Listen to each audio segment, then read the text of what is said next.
700 pesos, wala pa sa 100 pesos. Halos parehas lang sila ng nagagawa. Kaso nga lang eto, may nadagdag lang yung ilaw.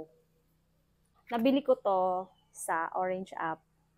Eto dito sa TikTok. Etong isa, etong may stabilizer. Ayan. Konting galaw lang ng phone mo, matatanggal na siya agad. Hindi siya ganun kakapit. Mahaba din. Matibay siya actually. Yes.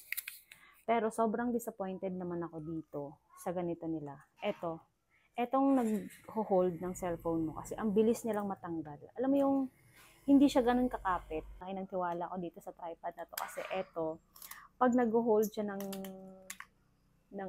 cellphone, talagang alam mo yung naka-intact yan dyan. Talagang kahit ayan hindi talaga siya malalaglag. Sobrang sulit nito kasi wala pa sa 100 pesos pero maganda yung quality niya.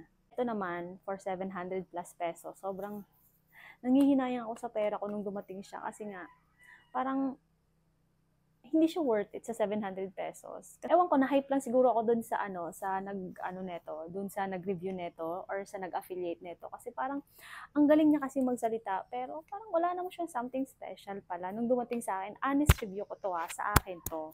Eto, ilang taon ko na siyang ginagamit. Siguro nasa 3 years na rin. Tapos, gusto ko kasing bumili ng bagong tripod. Pero sobrang na-disappoint lang ako kasi sobrang taas ng expectation ko dito. Kasi nga 700 plus siya. Tapos, nung dumating siya sa akin, parang